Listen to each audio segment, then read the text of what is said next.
Security analyst Kolawole Johnson joins me now from Abuja to share his thoughts on the persistent Shiite protests. Good to have you, Kolawole, at this time. What are your thoughts and what do you think is giving rise to this persistent protest from the Shiites? The federal government says the issue of releasing their leader is no longer in the federal government's hands. Will be at what point did that issue leave the federal government hand? Irrespective of how we try to prevaricate in metaphor, in this case, we should be able to face the fact that the government should do the right thing at the right time.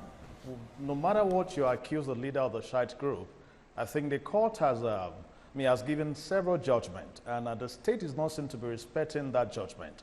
If we won't respect a judgment, we should also maybe take the path of the law to ensure that we get the wishes of the state done. You wouldn't be able to fault to an extreme those who are protesting the continuous detention of their leader, even if we may not subscribe to the ways that they have gone about it. Before this deadly one that happened yesterday and the one going on today. To get to your studio today was a lot of issue. I had to, we had to start cuts in different places, turning us back from roads that we were used to.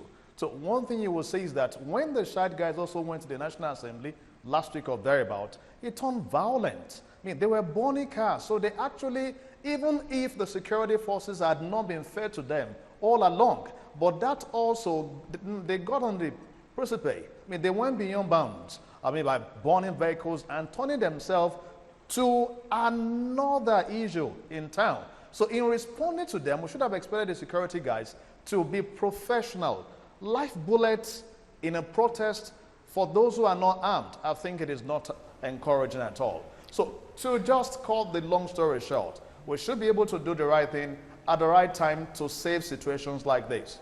And in a situation like this, what really would be the right thing to do beyond just releasing the leader of IMN? Because it seems with this persistent protest, it may just be another reason to cause some kind of mayhem.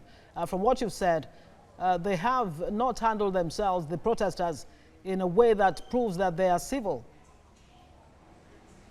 Yeah.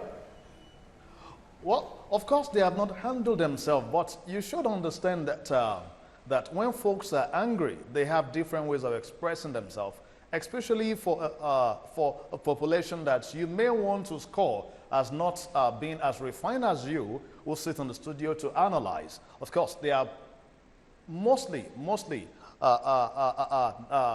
so learned. So you would expect some level of behavior from them that may not be the very best that you would expect in a normal case. But be that as it may, what they are protesting against is the continuous incarceration of their leader. So let us take you from that point. Why is it that the government is still holding on to this man in spite of court judgment? Now, if you are accusing these guys of not being lawful, would they not be safe to also accuse the government, first of all, of breaking the law? Now, we should not be seen as a government that does not respect the rule of law. It starts from there. If we actually respect the rule of law, once the court has given a judgment, except there is an appeal or there is another legal process to overturn that, we should be seen to obey the court of law. All right, we'll have to leave it there. We'll have to leave it there.